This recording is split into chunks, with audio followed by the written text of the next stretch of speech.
উদয় আশেপাশে নজর বুলায়, চোখ যায় নাদিয়ার সৎবোন সায়রার দিকে। আগেরবার যখন দেখেছিল তখন ফর্সা চকচকে ছিল, আর এখন কেমন রোদে পুড়ে কালো হয়ে গেছে, চোখ দুটো গর্তে ঢুকে গেছে, চুলগুলো উস্কো খুস্কো, গাল ভর্তি ব্রণ। পরনের পোশাক মলিন, চোখে মুখে হিংসার রেশ স্পষ্ট। আবার তাকায় সাথী বেগমের দিকে, তারও মেয়ের মতোই অবস্থা, শুকিয়ে গেছে আগের চেয়ে অনেক বেশি, চেহারার বয়সের ছাপ পড়েছে। আবার তাকায় নাজমুল হকের ছেলে সোহাগের দিকে, দেখতে পুরো রাজাকারের মতো লাগছে, চেহারার কি বিশ্রী হাল, সারাদিন বোধহয় শুকনো পাতা খায়। আবার তাকায় নাজমুল হকের দিকে, বেচারা শ্বশুর শুকিয়ে অর্ধেক হয়ে গেছে। আহারে, ছেলে মেয়ে মিলে কি ঠেকাটাই না দিয়েছে, বউটাও কম কিসে, দুঃখে দুঃখে তার জীবন গেল। নাজমুল হক টাকার ব্যাগ খুলে আগে সুদসহ সব টাকা পরিশোধ করে দেন, নিজের টাকা বুঝে পেয়ে লোকটা চলে যায়। নাজমুল হক বাসা থেকে উঠে ঘরের দিকে এগিয়ে যায়, উদয় সায়রাকে উদ্দেশ্য করে বলে, এই মেয়ে আমার ওয়াইফের জন্য এক গ্লাস পানি দিয়ে আসো। নাদিয়া কিছু বলতে চাইলে উদয় ওর হাত চেপে ধরে, চোখের ইশারা না করে কিছু বলতে। এই নাদিয়ার জন্য এখন ওকে পানি নিয়ে আসতে হবে, ইচ্ছা না থাকা সত্ত্বেও পানি আনার জন্য যায় সায়রা। একটু পরে পানি নিয়ে আসে কাঁচের গ্লাসে করে। এই নিন পানি, রাখো টেবিলের উপর। পানির গ্লাসটা রেখে দেয় টেবিলের উপর। উদয় নাদিয়াকে চেয়ারে বসায়। নাদিয়া বুঝতে পারছে না উদয় কি করতে চাইছে। এখন তো গরমের দিন না যে ওর পানি পিপাসা পেয়েছে, আর কার থেকে নামার আগে পানি খেয়ে বেরিয়েছে, এখন মোটেও পানি পিপাসা পায়নি। উদয় পানির গ্লাসটা নিজের হাতে নেয়, ভালোভাবে তাকায় গ্লাসের দিকে, নাক মুখ কুচকে গ্লাসের পানি ছুঁড়ে ফেলে উঠোনের মাটিতে। সবাই হা করে তাকিয়ে আছে ওর দিকে। পানি এনে দিতে বললো, আবার ফেলে দিল কেন, আজব। উদয় গ্লাসটা টেবিলের উপর রেখে সায়রার দিকে তাকিয়ে বলে, এটা কি গ্লাসে পানি এনেছ, অপরিষ্কার গ্লাস, নোংরায় ভর্তি অপরিষ্কার পানি, এই পানি খাবে আমার ওয়াইফ? গ্লাস ধুয়েই তো পরিষ্কার পানি আনলাম, আবার পানি নিয়ে আসো। গ্লাস ভালোভাবে ধুয়ে নিয়ে আসবে, গেস্টদের কিভাবে আপ্যায়ন করতে হয় জানো না?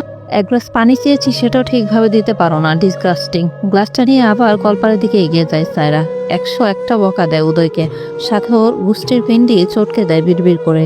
ওকে কি কামড়া পেয়েছে নাকি? শ্বশুরবাড়িতে সারাদিন কাজ করে খেটে খায়, বাবার বাড়িতে এসেছে একটু রেস্ট নেওয়ার জন্য, এখানেও কাজ করতে হচ্ছে। বাপের বাড়িতেও এখন আসতে ইচ্ছা করে না, শ্বশুরবাড়িতে থাকতেও ভালো লাগে না, শ্বশুরবাড়ির লোকজন জ্বালিয়ে মারে সারাদিন। বরটাও হয়েছে এক নম্বরের শয়তান। বিয়ের আগে কত মিষ্টি মিষ্টি কথা, বিয়ের পর তোমাকে রানীর মতো করে রাখবো, একটা কাজও করতে হবে না, আর এখন প্রস্রাব করার সময়টাও পায় না কাজ করতে করতে।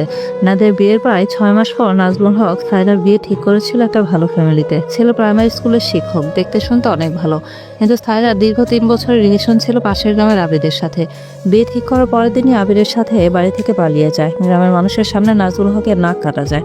যেই ছেলের সাথে বিয়ে ঠিক হয়েছিল সেই ছেলের মা বাড়ি বয়ে এসে অপমান করে যায়। তারা ছেলের বিয়ে ঠিক হওয়ার অনেক আত্মীয় স্বজনদের দাওয়াত দিয়ে দিয়েছিল ইতিমধ্যেই। এমন আত্মীয় স্বজনদের সামনে তাদেরও ইমেজ নষ্ট হয়ে গেল। অনেক কথা শোনায় নাজমুল হক আর সাথী বেগমকে। মেয়ে প্রেমিকের সাথে এদিক সেদিক ঘুরে বেরিয়েছে, তারা খোঁজ খবর রাখেনি কেন?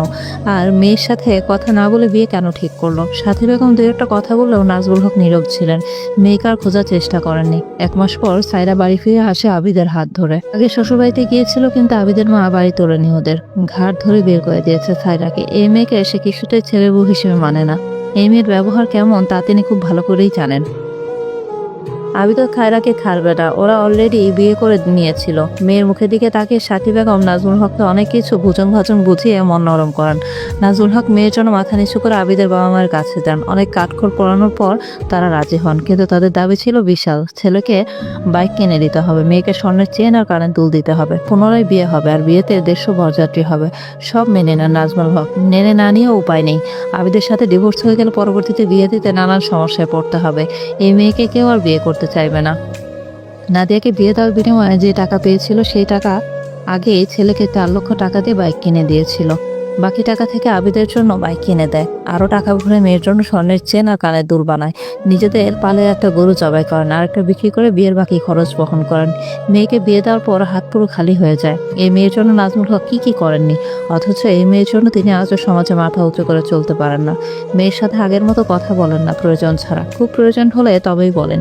এত কিছুর পরেও সায়রা শ্বশুরবাড়িতে ভালো নেই। ননদ শাশুড়ি সারাদিন খ্যাক খ্যাক করে কথা বলে, বাড়ির সব কাজ ওর ঘাট ধরে করায়। গরুর গোবর পরিষ্কার করা থেকে রান্না করা, বাড়ি ঘর পরিষ্কার করা, কাপড় চোপড় ধোয়া, গরুর ঘর ঘাস কাটা, সব। তারপরেও শাশুড়ি মন জোগাতে পারে না। আবিদও পরিবর্তন হয়ে গেছে, পান থেকে চুল খসলে মারধর করে। মা বোনের সাথে উঁচু গলায় কিছু বললে তো কথাই নেই। চোখ বন্ধ করে মারতে শুরু করে। ওর প্রতি আর টান নেই আগের মতো, কেমন গা ছাড়া ভাব নিয়ে থাকে সবসময়। 3.5 মাসে প্রেগনেন্ট, তবুও শাশুড়ি ওকে গাধার খাটনি খাটায়। আবির তো কিছুই বলে না, সহ্য করতে না পেরে গতকাল সন্ধ্যায় বাবার বাড়িতে চলে এসেছে একা একা, আর যায়নি। এত কষ্ট যন্ত্রণা আর সহ্য হয় না। কি দেখে ওই শয়তান আবিরকে বিয়ে করেছিল কে জানে। ওই আবিরকে বিয়ে করে রূপ সৌন্দর্য সব গায়েব। বউ তো নয়, বাড়ির কাজের বউ হয়ে গেছে। একজনের পর একজন অর্ডার করতেই থাকে। গধূলি বেলা সূর্য পশ্চিম আকাশে ঢলে পড়েছে, প্রকৃতি সেজেছে লাল বর্ণে। চারজন বাড়িটা ঘুরে ফিরে দেখতে শুরু করে। বাড়িটা আগের মতো আর চকচকে নেই, জায়গায় জায়গায় ময়লা আবর্জনা জমে আছে। ঠিক মতো পরিষ্কার করে না, সেটা খুব ভালো করেই বোঝা যাচ্ছে। গোয়াল ঘর খালি পড়ে আছে, হাঁস মুরগির খোয়ার খালি পড়ে আছে, তাগরগুলো নেই। বাঁশবাগানে পাতার জন্য উঁচু হয়ে গেছে, পরপর অপরিষ্কার হয়ে রয়েছে শ্যাওলা আর বালি জমে। মাটির ঘরের ডুয়া ভেঙে ভেঙে রয়েছে কয়েক জায়গায়। বাড়ি ঘর আর আগের মতো নেই। নাদিয়া নিজের হাতে গরুগুলোকে ঘাস খড় কেটে খাওয়াতো। সকালে গোয়াল ঘর থেকে বের করতো, সন্ধ্যায় আবার বেঁধে রাখতো। ছাগলগুলোকে ঘাস পাতা কেটে এনে খাওয়াতো। হাঁস মুরগিগুলোকে চাউল ধান ভাত কোড়া ভুসি খেতে দিত রোজ সকাল বিকেলে। পুকুর থেকে কাদা এনে ঘর দৌড় ডোয়া লেপে দিত। মোটা বালি আর ধানের খড় দিয়ে কলপার ঘষে ঘষে পরিষ্কার করতো। এইসব কাজে বাড়ির কেউ ওকে সাহায্য করতো না একটু। নাজমুল সত্যি গরুগুলোকে পুকুর পাড়ে গোসল করিয়ে আনতেন। নাদিয়া না থাকায় বাড়ি ঘরে কি হাল হয়েছে। এর মধ্যে আবার উদিতা খাওয়ার জন্য কান্না শুরু করে। খেয়েছিল সে অনেকক্ষণ আগে। প্রহর কান্না থামানোর চেষ্টা করলে থামে না। মায়ের কোলে যাওয়ার জন্য হাত এগিয়ে দিয়ে ঠোঁট উল্টে কাঁদে। কি সুন্দর কিউট আর মায়াবী লাগে তখন দেখতে, মাশাল্লাহ। নাজমুল হক ওয়াশরুমে যাওয়ার জন্য এদিকে এসেছিলেন। উদিতার কান্না শুনে সেদিকে লক্ষ্য করতেই দেখেন উদিতা নাদিয়ার দিকে হাত বাড়িয়ে দিয়ে কাঁদছে।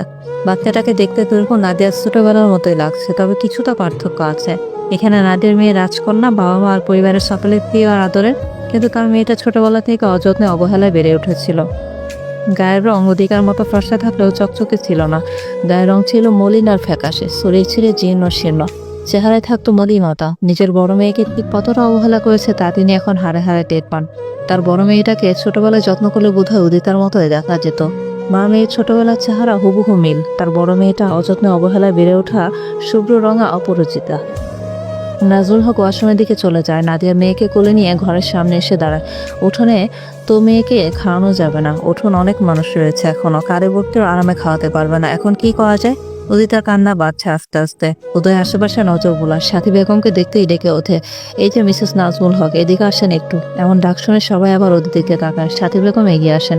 আপনাদের ঘর খালি আছে? সাথী বেগম গম্ভীর গলায় বলেন, আছে, কিন্তু কেন?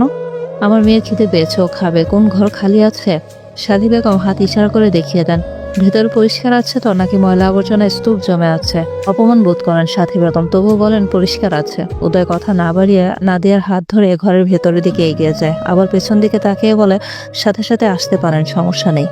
আবার বলবেন না আপনাদের কিছু চুরি করে নিয়ে চলে গেছে। চুরি করার অভ্যাস কিন্তু আমাদের নেই। সাথী বেগম বললেন না কিছু। তিনি স্পষ্ট বুঝতে পারছেন উদয় ইচ্ছে করে এমন করছে ওনাদের সাথে, কথায় কথায় অপমান করছে সেই তখন থেকে। ঘরের ভেতর চলে আসে তিনজন। চারদিকে নজর বোলায় নাদিয়া। ঘরের ভেতরটা আর আগের মতো নেই। জুতো খুলে বেডের উপর পা তুলে বসে, তারপর মেয়েকে খেতে দেয়। সাথে সাথে এদিকটা কান্না বন্ধ হয়ে যায়। উদয় নাদিয়ার সামনে দাঁড়িয়ে রইল। নাদিয়া উদয়ের মুখের দিকে তাকিয়ে কিছু বলার জন্য মুখ খুলতে নিতেই উদয় ওর দুই গালে হাত রেখে বলে, সব কথা বাড়ি ফিরে শুনবো। এখন আমি যা বলবো যা করবো তুমি সাথে সাথে হ্যাঁ বলবে, বাধা দেবে না আমাকে। একদম ইমোশনাল হবে না। নিজের অতীত ভুলে যাওনি নিশ্চয়। কি করতে চাইছো তুমি? বাড়ি ফিরে চলো, ভালো লাগছে না আমার এখানে, দম বন্ধ হয়ে আসছে। ফিরবো একটু পরে, তার আগে একটু কাজ আছে, সেগুলো কমপ্লিট করেই রওনা হব। কষ্ট করে একটু ধৈর্য ধরো। তুমি আব্বা আম্মার সাথে এরকম করছো কেন? এই ব্যাপারে বাড়ি ফিরে কথা বলবো, ওকে? এই মুখে আর একবারও ওনাদেরকে মা বাবা বলে ডাকবে না তুমি। নাদের কিছু বলবে তার আগে উদয়ের ফোনে রিংটোন বেজে ওঠে। পকেট থেকে ফোন বের করে দেখে বাড়ি থেকে কল আসছে। নেটওয়ার্ক প্রবলেম থাকায় ঘরের ভেতর থেকে বাইরে বেরিয়ে আসে। উদিতার খাওয়া শেষ হলে ওকে বেডে বসিয়ে দেয় নাদিয়া। উদিতা উৎসুক হয়ে ঘরের ভেতরে সবকিছু দেখতে শুরু করে। আগে তো এমন কিছু দেখেনি কখনো। ঘরের ভেতরে সাদা লাইটের আলোয় সবকিছু স্পষ্ট দেখা যাচ্ছে। ঘরের একপাশে বাঁশের মাচা, কাঠের পুরোনো আলমারি, কাঠের ছোট টেবিল সহ আরো অনেক কিছুই আছে। উদিতা নাদিয়ার কাঁধ ধরে মাচার দিকে হাত বাড়িয়ে বলে, আম্মা ওটা কি? মেয়ের হাত অনুসরণ করে মাচার দিকে তাকায় নাদিয়া। হেসে বলে, ওটা কি বলে? মাথা। মাচা? হ্যাঁ, কি বলে? মাচা। নাদিয়া মেয়েকে চাপড়ে ধরে চুমু খেয়ে আদর করে বলে, সব কিছুর প্রতি তোমার এত আগ্রহ কেন বলো? ওটার উপর জিনিসপত্র রাখে ও। মেয়ের বলার ধরন দেখে শব্দ করে হেসে ওঠে নাদিয়া। নাদিয়ার হাসি দেখে উদিতাও হাসে। বেডের উপর হাত পাখা দেখে নাদিয়ার কাছ থেকে ছুটে সেটার কাছে দ্রুত এগিয়ে যায়। এই অদ্ভুত জিনিসটা আবার কি? আগে তো কখনো দেখেনি। হাতে নিয়ে নাড়াচাড়া করতে শুরু করে।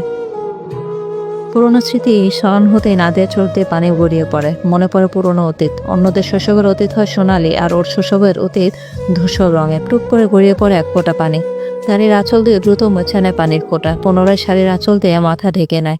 নাজমুল হক ঘরের সামনে দিয়ে যাচ্ছিলেন। অদিতার আধো আধো গুলিতে বলা কথা শুনে দাঁড়িয়েছিলেন ঘরের সামনে। ভেতরে তাকিয়ে দেখছিলেন মেয়ে আর নাতনিকে। তার মেয়েটাকে হাসলে এত সুন্দর আর মায়াবী দেখায়, সেটা তো তিনি এত বছরে খেয়ালই করেননি। উদয় কথা শেষ করে ঘরের ভিতর প্রবেশ করে। উদয় কোলে নিয়ে নাদিয়াকে নিয়ে বেরিয়ে আসে। মাগরিবের আজান হয়েছে একটু আগেই। পাড়া প্রতিবেশী অনেকেই দাঁড়িয়ে ফিরে গেছে, আবার অনেকেই এখনো দাঁড়িয়ে আছে একটু হয়ে। উদয় নাগুন হকের দিকে তাকায়। তার মুখ থমথমে গম্ভীর মোড়াতে বলতে পেরেছেন চেয়ারে। উদয় ডেকেছে তাকে। তো মিস্টার হক, আগামী 24 ঘন্টার মধ্যে বাড়ি খালি করে দেবেন আপনারা। আমি আগামী 7 দিনের মধ্যে এখানে আমার ওয়াইফের জন্য রাজপ্রাসাদ তৈরির কাজ শুরু করবে। বিস্ফোরিত নয়নে উদয়ের দিকে তাকায় সাথী বেগম আর নাজমুল হক। 24 ঘন্টার মধ্যে কিভাবে বাড়ি খালি করবে? কম করে হলেও 3-4 দিন সময় তো লাগবেই। মুহূর্তেই নিজেকে স্বাভাবিক করে নেয় নাজমুল হক। মক্কিটা বললেন না কিছু। সাথী বেগম মুখ খুলে বলে, একদিনের মধ্যে কেমনে বাড়ি খালি করব? 1 মাস সময় দেওয়া লাগবে। 24 ঘন্টার বেশি 1 মিনিটও না। 24 ঘন্টা সময় দিয়েছি, সেটাই তো অনেক। কিভাবে খালি করবেন সেটা আপনাদের বিষয়, আমার না। নাদিয়া কিছু বলার জন্য উদ্যত হতেই উদয় ওর হাত চেপে ধরে। বলতে দেয় না কিছুই। নাদিয়া উদয়ের মুখের দিকে তাকায়। এরকম কথা বলছে কেন উদয়? উদয় নিজেও জানে 24 ঘন্টার মধ্যে 2টা বড় ঘর, একটা গোয়াল ঘর, রান্নাঘর সহ আরো কত কি রয়েছে, সেসব সরানো পসিবল নয়। ঠিক আছে, খালি করে দেবো 24 ঘন্টার মধ্যে। গম্ভীর স্বরে কথাগুলো বলেন নাজমুল হক। উদয় দ্রুকুচকে তাকায়, মেনে নিল। সাথী বেগম খেকে দিয়ে বলে, পাগলগ্রস্ত নাকি তুমি? 24 ঘন্টার মধ্যে কেমনে সারাবা? থাকমো কোনে, থাকার ব্যবস্থা করতে হইব না আগে? নাজমুল হক বিরক্তিকর গলায় বলেন, চিল্লাচিল্লি না করে চুপ করো তো, একটা ব্যবস্থা হয়ে যাবে। এর অসুস্থ শরীর নিয়ে কি ব্যবস্থা করবে তুমি? আবার তাকায় নাদিয়ার দিকে। তেজি গলায় বলেন, কি রে নাদিয়া, তুই তোর জামাইরে কিছু কস না কে? সাথী বেগমের তেজি গলার স্বর শুনে ওদের মেজাজ বিগড়ে যায়। ওর সামনে দাঁড়িয়ে, ওর বউয়ের বাড়িতে দাঁড়িয়ে কেউ ওর বউয়ের সাথে উঁচু গলায় কথা বলছে। উদয় কিছুটা রাগী স্বরেই বলে, ভদ্রভাবে কথা বলুন আপনি। আপনি কোন সাহসে আমার বউয়ের সাথে উঁচু গলায় কথা বলেন? গলা নিচু করে কথা বলবেন পরের বার থেকে। ওমাগো, কি কথা বাপু গো? শাশুড়ির সাথে কেমনে কথা কয়? আইসে থিকা দেখতেছি শ্বশুর শাশুড়ির সাথে কেমনে কইরা কথা কইতাছে। বড় লোক দেখা কি আমগো মানুষ বলে মনে হয় না? ভদ্রতা তো তোমরা শিখো নাই। আর নাদিয়া, তোরে জানি জামাই দেখা বিয়ে দিলাম, অহন দেখি জামাই পাইয়ে আমগো ভুল্লা গেছস। উদয় নিজের মেজাজ হারাতে শুরু করে। সাথী বেগমের চ্যাটাং চ্যাটাং কথা শুনে রাগে শোল জ্বলে ওঠে। ও নাকি ভদ্রতা শিখেনি। প্রহর উদিতাকে নিজের কোলে নিয়ে নেয় উদয়ের কাছ থেকে। যেভাবে রাগে ফুসফুস করছে, কখন জানি গর্জন করে ওঠে। তখন মেয়েটা ভয় পেয়ে যাবে। উদিতাকে কোলে নিয়ে উদয়কে শান্ত থাকতে বলে, কোনো সিরকিয়েট করতে না করে। কিন্তু উদয় তো উদয়, চিবিয়ে চিবিয়ে বলে, কে শ্বশুর আর কে শাশুড়ি? আমার কোনো শ্বশুর শাশুড়ি নেই, ছিল না। আমার বউ এতিম, অনাথ। ওর বাবা মা ওর জন্মের দিন মরে গেছে, বুঝতে পেরেছেন? আর কার ভদ্রতা নিয়ে কথা বলছেন? আপনারা কত ভদ্র সভ্য তা বেশ জানা আছে আমার। আর আপনারা নাদিয়াকে ধনী ছেলের কাছে বিয়ে দিয়েছেন, সিরিয়াসলি? নাকি একটা অক্ষম পঙ্গু ছেলের কাছে টাকার বিনিময়ে বিক্রি করেছিলেন? কোনটা? উদয়ের কথা শুনে চুপসে যায় সাথী বেগমের মুখটা। নাজমুল হক চুপচাপ বসে শুনছেন, কিছু বলছেন না। তার এখন আর কথা বলতে ইচ্ছা করে না, কোনো কিছু ভালোও লাগে না। এই সংসার, বাড়ি, ঘর সবকিছু ছেড়ে ছুড়ে দূরে চলে যেতে ইচ্ছা করে এখন। নাদিয়া উদয়ের মুখের দিকে তাকিয়ে চাপাসরা আস্তে আস্তে বলে, কি বলছে সব? চুপ করো আর বাড়িতে চলো। আমার কোনো রাজপ্রাসাদ লাগবে না। তোমার না লাগলেও আমার লাগবে। বেশি কথা বলতে পারবো না। 24 ঘন্টার মধ্যে বাড়ি খালি চাই আমার, ব্যাস। সাথী বেগম নাজমুল হকের দিকে তাকিয়ে বলেন, তুমি কিছু কও না কেন? নাজমুল হক কিছুটা রাগী স্বরেই বলেন, বলেছি তো নাকি, শুনতে পাওনি আমার কথা? না হলে রাস্তায় গিয়ে থাকবো। কোনো সমস্যা আছে তোমার? সাথী বেগম নাজমুল হকের মুখের দিকে তাকিয়ে রইলেন। 24 ঘন্টার মধ্যে কিভাবে এত কিছু সরাবে? আর রাস্তায় কি রাত কাটানো যাবে নাকি? এই লোকটা এখন কেমন গাছাড়া ভাব নিয়ে চলাফেরা করে। কিছু বলেও গুরুত্ব দেয় না আগের মতো, সবকিছুতেই উদাসীন। সাথী বেগম পুনরায় নাদিয়ার দিকে তাকায়। ওই সেমরি, তুই কিছু কস না কে? তোর আব্বার অসুখ হয়েছে, 2টা কিডনি নষ্ট হয়ে গেছে গা। এত ধকল একদিনে সামলাবার পারবো কেমনে? মাঝখান থেকে সোহাগ তেরে আস্তে আস্তে বলে, ভালো কইরা কইলে কাম হইব না, কানে নিচে 2টা দিলেই কথা বাইরে হইব। বলতে বলতে উদয় আর নাদিয়ার কাছে চলে আসে। এতক্ষণ দূরের একটা চেয়ারে বসেছিল। দুজনের সামনে দাঁড়িয়ে নাদিয়ার দিকে তাকিয়ে বলে, আগের কথা ভুলে গেছস নাকি? মা কি কয় হনস না? কথা কস না কে? বড়লোক জামাই পায়ে দেওয়াং বেড়ে গেছে। ল্যাংড়ারও দেখি পাও ভালো হইয়া তেজ হইছে। মুখ সামলে কথা বল সোহাগ। কমু না কি কমু? তুই, তোর জামাই ল্যাংড়া, আতুর পঙ্গু আসছিল, 100 বার কমু। আগে একলা হাঁটবার পারে নাই, আর অহন একলা হাঁটবার পারে দেখিয়া তেজ হইয়া একদম ল্যাংড়া কোনহানকার। সবাইকে অবাক করে দিয়ে সোহাগের কানসা বরাবর ঠাটিয়ে চর বসিয়ে দেয় নাদিয়া। আগুন চোখে নাদিয়ার দিকে তাকায় সোহাগ। নাদিয়াকে ধাক্কা দিতে কয়েক কদম পিছিয়ে যায়। বিশ্রী ভাষায় গালিগালাজ করে নিজেও এগিয়ে গিয়ে চর দেওয়ার জন্য উদ্যত হয়। সোহাগের মুখের ভাষা শুনে উদয়ের শরীরে রক্ত টকবক করে ফুটতে শুরু করে। রাগ সামলাতে না পেরে সোহাগের সামনে দাঁড়িয়ে পরপর একই গালে দুটো চর বসিয়ে দেয়। শক্ত হাতে চর খেয়ে টালমাতাল অবস্থা সোহাগে। কি জোরে চর দিল রে, মনে হচ্ছে কানের পর্দা ফেটে রক্ত বেরিয়ে আসবে। মাথা ভনভন করছে। উদয়ের রাগ ছিল অনেকগুলো দিন থেকেই ওই ছেলের উপর। যবে থেকে শুনেছে সোহাগ ছোট হয়ে বড় বোন নাদিয়ার গায়ে হাত তুলতো, তবে থেকে এই রাগ জমা হয়েছে। সেই রাগ আস্তে আস্তে পাহাড় সমান হয়ে গেছে। মনে মনে পণ করেছিল সোহাগকে সামনে পেলেই ধুমধাম আগে দিয়ে নেবে কতগুলো, কিন্তু আজকে বাড়িতে এত মানুষ আর ভদ্রতার খাতিরে কিছু বলতে পারেনি এতক্ষণ। এখন আর কোনোভাবে নিজের রাগ সংবরণ করতে পারেনি। হই হই রই রই করে তেড়ে আসে সাথী বেগম। ছেলেকে ধরে রাগী স্বরে বলেন, তোমার তো দেখি সাহস কম না, আমার বাড়িতে দাঁড়িয়ে আমার ছেলেকে মারছো তুমি। সাহসে কি রেখেছেন আপনি? আর এই বাড়ি কার বললেন? এটা আপনার বাড়ি? সিরিয়াসলি? আমার টাকায় কেনা এই বাড়ি। এই বাড়ির মালিক পূর্বে আপনারা থাকলেও এখন মালিক আমার বউ নাদিয়া চৌধুরী। নাজমুল হক ছেলের দশা দেখলেন, তবুও কিছু বললাম না। উচিত শিক্ষা হয়েছে, অনেক জ্বালিয়েছে এই ছেলে, আরো দুটো লাগিয়ে দিক, কোনো আফসোস নেই তার। নাজমুল হক নিজের ঘর থেকে বেরিয়ে আসেন, হাতে একটা ছোট সাইজের বক্স। মাথা নিচু করে দাঁড়ায় নাদিয়ার সামনে। নাদিয়া একবার বাবার মুখ পানে তাকায়। ওর বাবার কিডনির সমস্যা হয়েছে, চোখ মুখে কি অবস্থা হয়েছে এখন আর আগের মতো দেখা যাচ্ছে না। বয়সের তুলনায় অনেক বেশি বয়স মনে হচ্ছে। নাজমুল হক নিচের দিকে দৃষ্টি স্থির রেখে বলেন, তোমার যেদিন জন্ম হয় সেদিন আমি অনেক খুশি হয়েছিলাম। প্রথম কন্যা সন্তানের পিতা হয়ে আনন্দ ধরছিল না আমার। তোমার নানি তোমাকে তোমার মায়ের নীল রঙের ওড়নায় মুড়িয়ে এনে আমার কোলে দিয়েছিল। কি সুন্দর দেখতে লাগছিল তোমাকে, বলে প্রকাশ করতে পারবো না। নীল রঙের ওড়নায় মোড়ানো তোমার মুখটা দেখে নাম দিয়েছিলাম নীল অপরাজিতা। আজও মনে আছে আমার। তোমাকে কোলে নেওয়ার পর আমার হাত কাঁপছিল, বুকের মধ্যে কেমন শব্দ হচ্ছিল, কিন্তু সেই সব কিছু কয়েক মিনিটের মধ্যে উধাও হয়ে যায় তোমার মায়ের মৃত্যুর সংবাদ শুনে। আমার মনে হতে লাগলো তোমার জন্য তোমার মায়ের মৃত্যু হয়েছে, এর জন্য একমাত্র দায়ী তুমি। রাগে দুঃখে কষ্টে আর দ্বিতীয়বার তোমাকে কুলে নেইনি। সময়ের সাথে সাথে আমার মন পাথরে পরিণত হতে শুরু করে। যতদিন আগায় আমার মনে তোমার জন্য ততই রাগ ক্ষোভ জন্ম নিতে শুরু করে। তখন আমার উচিত ছিল তোমাকে বুকে আঁকড়ে ধরা, কিন্তু আমি তখন তোমাকে ছুঁয়েও দেখিনি। তোমাকে ছুঁড়ে ফেলেছি।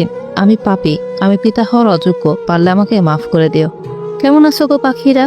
তোমরা শুধু চুপচাপ গল্প দেখে যাও আর খালি বলো গল্প দেরি করে দেই। এতগুলো গল্প দিলে একটু তো দেরি হতেই পারে, তাই না? এতগুলো ভিডিও রেডি করতে হয়, এতগুলো ভয়েস দিয়ে ভিডিও তৈরি করতে হয়, একটু তো দেরি হতেই পারে। আর শুধু ভিডিও চুপচাপ দেখো, শেয়ারও করো না, ইউটিউবেও দেখো না।